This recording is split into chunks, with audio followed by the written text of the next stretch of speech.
Last class में we had a discussion about the consideration क्या होती है, lawful consideration, lawful object, circumstances जब कंसिडरेशन या object of the transaction unlawful होगा।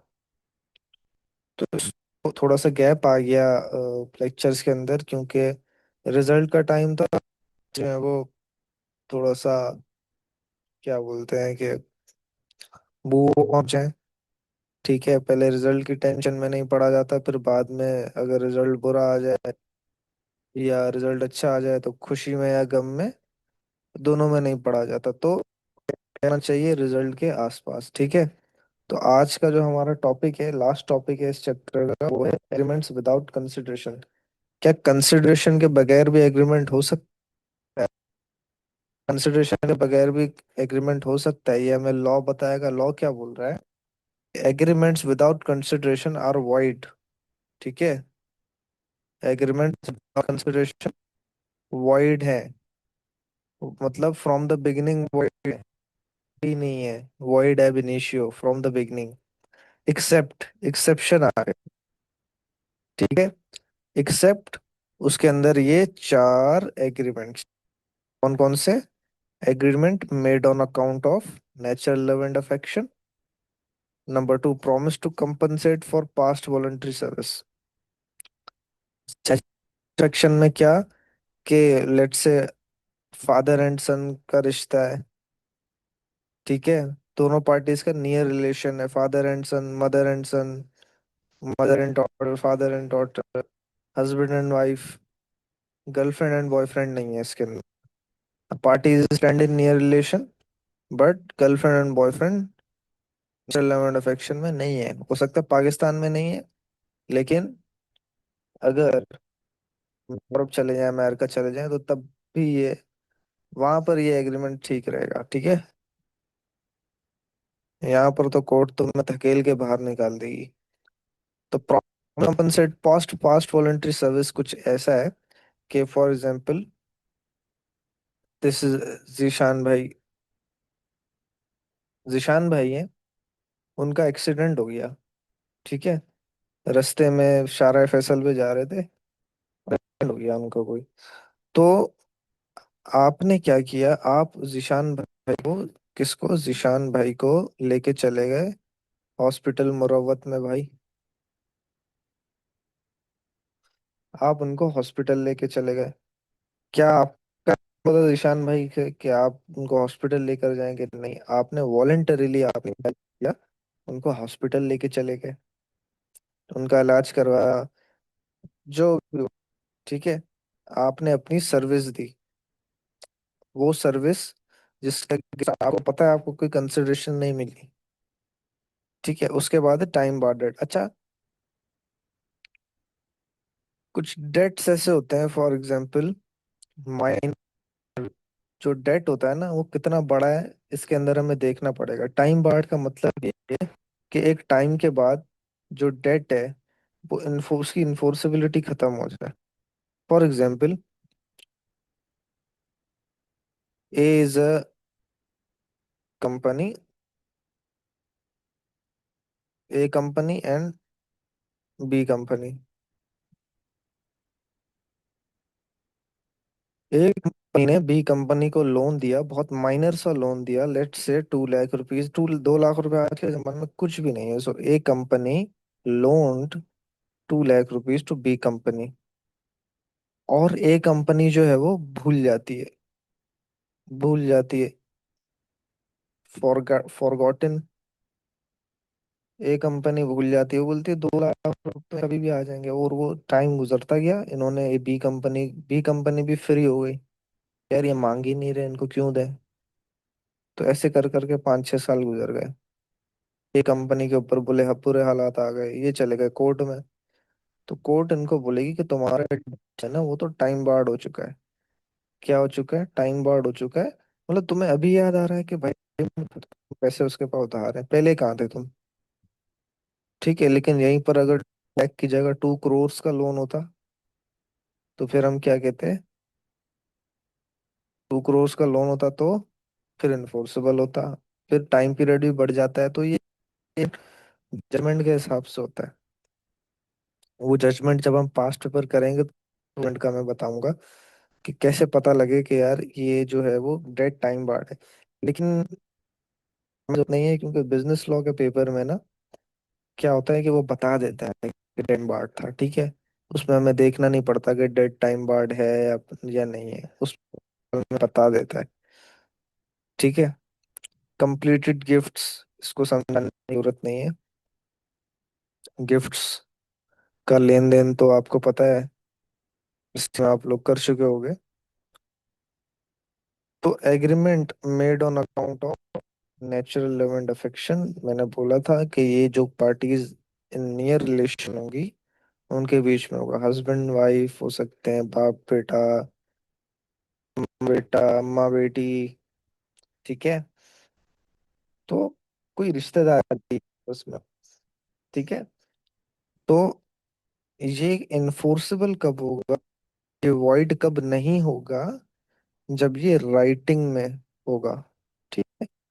कुछ एग्रीमेंट्स ऐसे होते हैं कि जिनकी कुछ रिक्वायरमेंट्स होती हैं। मैंने मेरे ख्याल से पहली या दूसरी क्लास में बताया था कि कुछ एग्रीमेंट्स ऐसे होते हैं जिनको एग्जीक्यूट करने के लिए उनकी एक प्रॉपर मैनर होती है, या वो राइटिंग में होने चाहिए। कोई सेल्स, मतलब फॉर एग्जांपल कोई प्रॉपर्टी बेच रहे हैं तो उसकी एक सेल्स डीड होती है। बाइक बेच रहे हो, कार बेच रहे हो, तो उसका टीओ फॉर्म होता है, ठीक है। ये अलग अलग चीजें होती हैं, ये टर्म्स एंड कंडीशंस ये पूरी करनी होती हैं, और ही एग्रीमेंट की अलग अलग होती है। तो agreement made on account of natural love and affection में जो वो कंडीशंस बोल रहा है, वो ये कह रहा है कि यार ये कंडीशंस पूरी कर, एक्सप्रेस्ड इन राइटिंग हो सबसे पहले तो, एक्सप्रेस्ड इन राइटिंग हो, रिटन एग्रीमेंट हो, रजिस्टर हो लॉ के अंदर, और पार्टीज का आपस में नियर रिलेशन, ठीक है, रिश्तेदारी हो, ठीक है। Promise to compensate past voluntary service, इसका जो इसकी जो लॉजिक थी वो मैं दे चुका हूँ। तो अब ये इन्फोर्सेबल कब होगा, जब there is a promise to compensate. भाई से होश आया हॉस्पिटल में, उन्होंने बोला यार आपने मेरी इतनी मदद की है, ठीक है, मैं आप बदले में कोई इनाम या कोई रकम दूंगा, ठीक है, कोई इनाम या कोई रकम दूंगा।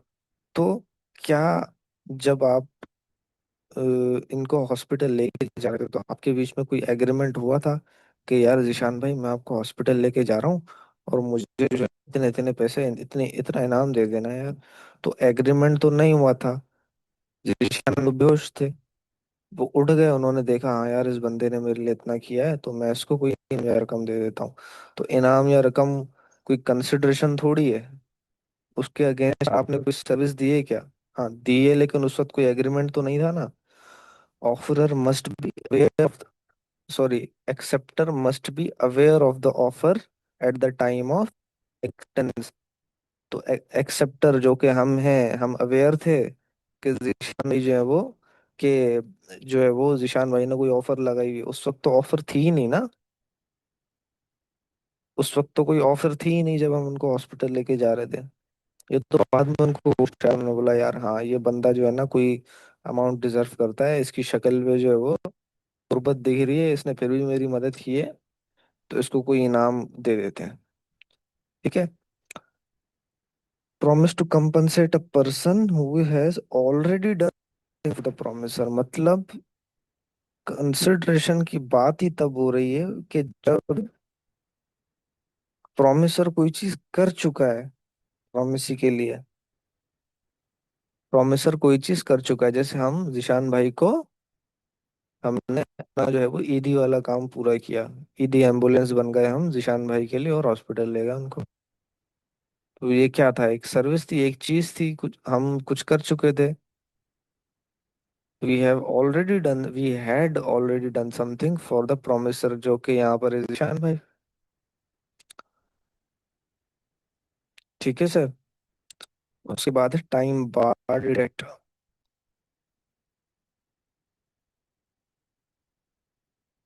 इसके लिए कंडीशन क्या है कि प्रॉमिस हो, मेड इन राइटिंग हो। इसके अंदर मेड इन राइटिंग नहीं था, इसके अंदर मेड इन राइटिंग था, ठीक है, ये चीज याद रखना।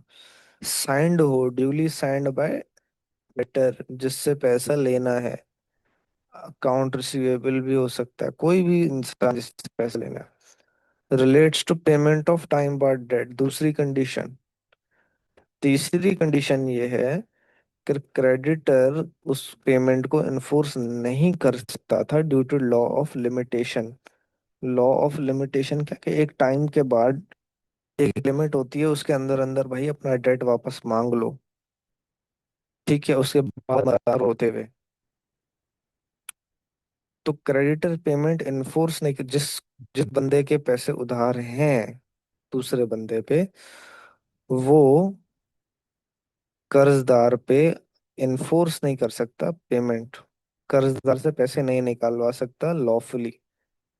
ठीक है, क्यों? क्योंकि डेट जो है वो बार्ड हो चुका है। तो ये तीन कंडीशंस थी, टाइम बार्ड डेट में तीन कंडीशंस, नेचुरल एलिमेंट अफेक्शन में दो, इसके अंदर एक, और इसके अंदर, सॉरी यार ये हैंग हो गया। हाँ, तो इसके अंदर तीन है, और इसके अंदर कंप्लीटेड गिफ्ट्स में भी दो हैं। प्रॉमिस टू कंपनसेट में एक थी। तो कंप्लीटेड गिफ्ट्स में voluntary transfer of movable immovable property, इसको तो समझाने की जरूरत नहीं है मूवेबल इमूवेबल प्रॉपर्टी को। तो वॉलेंटरी ट्रांसफर ट्रांसफर है, एग्जीक्यूटेड इन राइटिंग, यही writing होना चाहिए। तो हमने ये देखा कि भाई इसमें से तीन जो एग्रीमेंट्स थे उनके लिए राइटिंग में होना जरूरी है, थ्रू डीड ड्यूली रजिस्टर्ड। और इसका तो भाई रजिस्टर्ड होना, जैसे प्रॉपर्टी ट्रांसफर के लिए डीड होती है ना, तो ये उस डीड की बात कर रहा है। इन्वेंट्री के जो डॉक्यूमेंट्स होते हैं, राइट्स जिसमें राइट्स होते हैं हमारे, इन्वेंट्री के डॉक्यूमेंट्स वही उसकी डीड होते हैं। ठीक है, तो जब प्रॉपर्टी उसके जो डॉक्यूमेंट्स होते हैं उनमें भी एक डीड होती है, डीड डॉक्यूमेंट होता है, ट्रांसफर डीड जो बोलते हैं। तो ये उसकी बात कर रहा है, executing in writing through deed duly registered, और वो डीड रजिस्टर्ड होती है। तो सारी जो प्रॉपर्टी ट्रांसफर होंगी, इमूवेबल प्रॉपर्टी जितनी भी ट्रांसफर होंगी, उनकी डीड जो है वो सेम होती है, जिस तरह एफिडेविट सेम होता है ना। जैसे आप कॉलेज में गए थे तो कॉलेज वालों ने आपको एफिडेविट दिया था कि आप किसी सियासी पार्टी के साथ जो है वो, क्या बोलते हैं, कनेक्शन नहीं होगा आपका, आप जो है वो यहाँ पर कोई पॉलिटिकल एक्टिविटी नहीं करेंगे। ठीक है, तो इसी तरह डीड्स भी बहुत सारी सेम होती हैं। निकाह की भी, निकाह की अलग होती है। ठीक है, प्रॉपर्टी की अलग होती है। ऐसी बहुत सारे और एग्रीमेंट्स होते हैं, उनकी अलग होती है। ठीक है, रेंट की डीड अलग होती है। ठीक है, रेंटल प्रॉपर्टी की, लीज की अलग होती है। ठीक है, तो वॉलेंट्री ट्रांसफर होना चाहिए भाई, दिल चाह रहा था।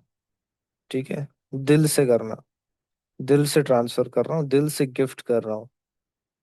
ठीक है, तो ये हमने देख लिया, ये याद रखना कि इसको रट्टा रट्टा लगाने का तरीका पता है क्या है इसमें, कि एग्रीमेंट विदाउट कंसिडरेशन में चार चीजें, नेचुरल एलिमेंट अफेक्शन की दो रिक्वायरमेंट्स थी, दूसरा था promise to compensate for past voluntary service, उसके अंदर एक थी बस, टाइम बार डेट में तीन थी, क्योंकि थोड़ा सा नाजुक एरिया है टाइम बार डेट, पैसों का मामला है, पैसों की लेन देन है।